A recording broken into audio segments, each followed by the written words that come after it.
Yo, call me Sir Lancelot the way I hump a bot. Hey everybody, what's up? Welcome back to the Game Sketch. Today and only today, we are here with my review of Sonic and the Black Knight Revisit. As a lot of you have known, I've been doing this Revisit series. I've been playing every major 3D Sonic game and reviewing them, and we have now gotten to Sonic and the Black Knight. And man, what a game Sonic and the Black Knight is. I got a lot to say about it, but of course, before I get into that, make sure, of course, you subscribe to your boy. You know, do everything you gotta do to support me, like the video and all that jazz. So let's talk about Sonic and the Black Knight, because this game, weirdly enough, is the end of a lot of things. One, it's Jason Griffith's last role as Sonic, so that was a big deal, and you can tell that by his performance. I mean, listen to some of the dialogue he's got here. I feel like this was the end of the Shonen era Sonic. Right after this, we had different writers on the team. We had Sonic Colors, and the boost formula became, you know, the full frontal thing. Obviously, we kind of started it with Sonic Unleashed, but then it kind of took a weird sidestep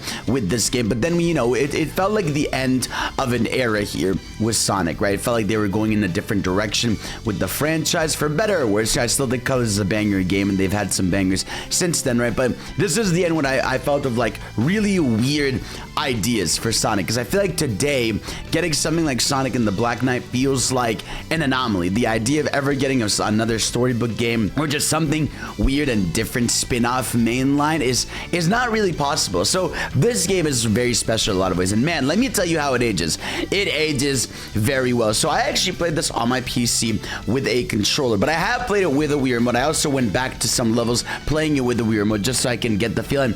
Man, this game is just awesome. For the only, what, 3-4 hours the game is, it's a very short game, I just loved it. You know, I had very few bumps in the road, but I loved it. This is the game that defines style over substance, because as opposed to Sonic and the Secret Rings, which made me want to rip my hair out and did too much with the Wii remote, holding it back and forward and having a million of these skilled things that make you almost choose how Sonic plays and he doesn't feel good till the end. You basically have a predefined moveset here for most of this game. Besides some boost meter that you have to do some crazy slashes, for the most part, the game is just mainly you run forward, you slash some enemies, you can block, and you're just going through it. And then it becomes just about seeing how these levels play out and move, as opposed to ever getting frustrated in them. You don't even do too many levels within the same world. I think you're in the same world for maybe 2 or 3 missions. The way it works is there's different areas in the game, and each area has to do, you know, the main mission. It'll have you do a side mission like, you know, give civilians 20 coins or kill this many enemies or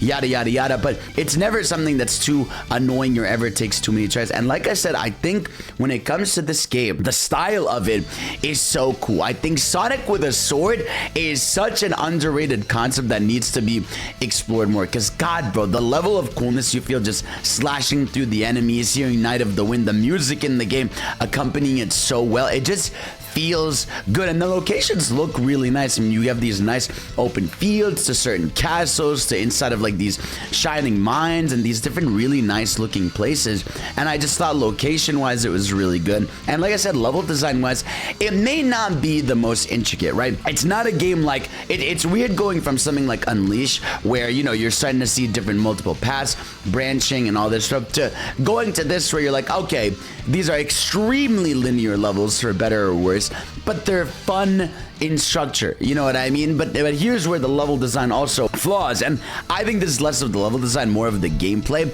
Everything is a little too simplified, in a sense that you really are just waggling the Wii remote over and over to get some slashes. Like I said, there's some depth where you can do some blocks. There's depths where, like, there's this meter you have that you can use to burst through enemies, and if you hit it at the right time, it extends how long the meter is. So there's some cool aspects to it, but even that meter thing where you're slowing down and doing slashes, the problem is it slows down a Sonic game, which is just the antithesis of what you should be doing with Sonic. I feel like with Sonic, you should always feel some sort of sense of speed or action. Even though the animation looks cool, I think the idea of slowing things down a lot like that kind of hurts the overall gameplay feel. And honestly, it's funny because this game actually later on in the game, I would say towards the end half of the game, you actually unlock gameplay styles for Sonic. You can unlock a speed style, or you can unlock an attack style style, where it makes it so that, you know, he does more damage for certain moves, or in some cases he goes faster, which I wish they had integrated into the main game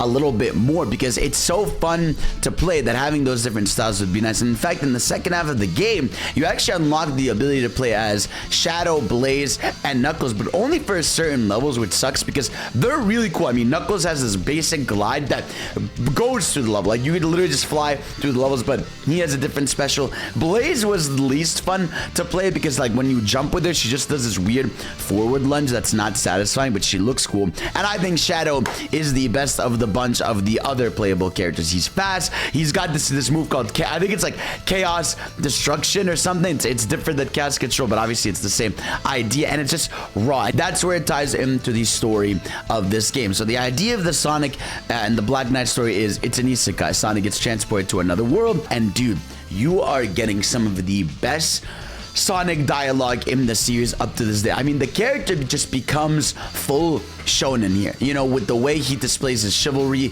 in terms of how he's helping people, in the way he goes out of his way, even the way he's acting with his sword that he talks to. He's even got a back and forth with him where he's arguing with him. You see Amy in there. It's just, you're getting a Sonic that's snarky. You're getting a Sonic that's confident. You're getting a Sonic that is very clear to his ideals throughout the game. Like, he's just telling people, I'm not doing... My favorite aspect of this game is Sonic when he says, I don't need to be a hero, because they say, hey, if you slay, you know, the Dark Knight, you are going to be known as a villain. And he just says, like, can't always be the hero, right? And there's and Merlina's ultimate plan is to make the world eternal, and he's like, I don't care if I'm the bad guy here, not letting you make this world endless. I have to do this because a life that goes on forever is not one that's right. And it's like the dialogue is so good. I love those sort of water, what is it, the water ink style of animation for the story cuts. It's just, it's something that I wish also was longer, and that's another flaw I have with the game, is it's so fun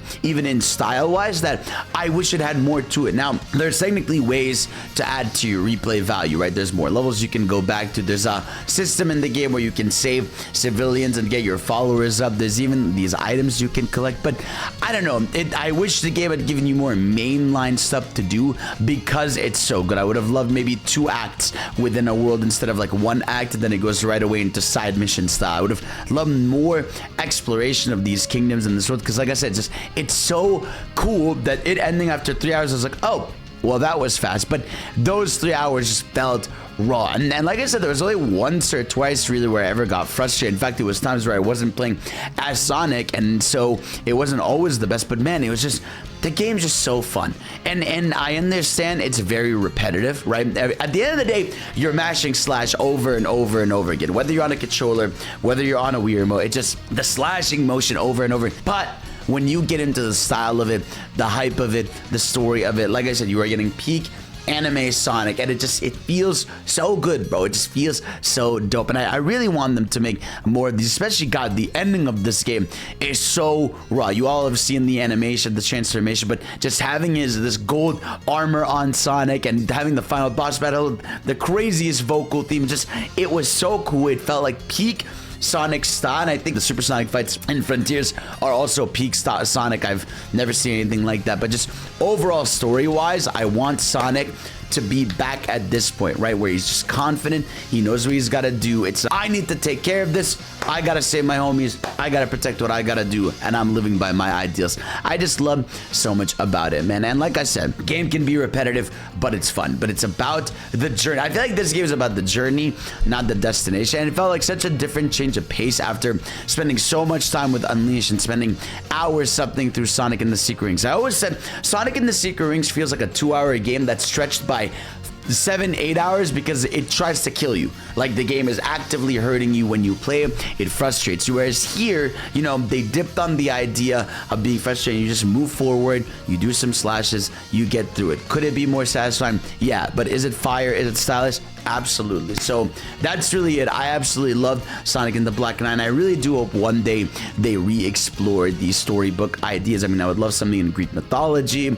I would love even something in you know, Japanese mythology, of those stuff, like something like that would be crazy, because I just feel like the idea of letting this go kind of sucks. I think I know Kishimoto actually worked on this game and Secret Rings, I believe, back in the day. It's very clear to see his influence in Sonic Frontiers. Obviously, you know, the night fight with the slashing sword. I think he understands how cool that concept is. So hopefully it's revisited one day the same way I revisited the game. But guys, let me know, what are your thoughts on Sonic and the Black Knight? Do you like it? Is it a game that's carried by nostalgia for you and everything? I genuinely thought it was a great game. I love it. But yeah, that's it. Thank you all for watching. You're the best. I'll see you all next time. Peace out.